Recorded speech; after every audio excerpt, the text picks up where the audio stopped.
Alright guys, so we got an 09 Honda Fit, and we're going to be replacing the stock halogens with our LEDs, alright? So these use the 7443. Very simple to get to. They're right here. Just pop out like that. And then make sure you use the glove, microfiber cloths, anything that keeps you from damaging or leaving any type of like oils on the bulb, or else it'll go bad, okay? So then just put this aside. It's still good, but the customer wants something much brighter. So we're going to be using our BAU15S amber. It'll look like this. Okay. And very simple as well. Just grab your connector, align it correctly, press in and twist. It's good to go.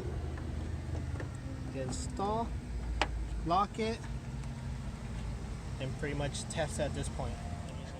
And this is your final results. We've already done the passenger side, as you saw at the beginning of the video, and this is how it looks.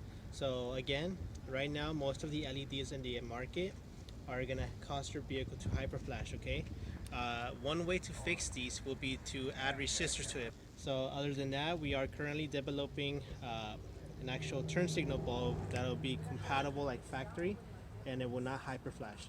But that's still a prototype that we're working on, okay? So for now, if you have any questions, feel free to let us know. We're more than happy to help you out, and thank you for watching. Beautiful morning, you're the sun in my morning bed.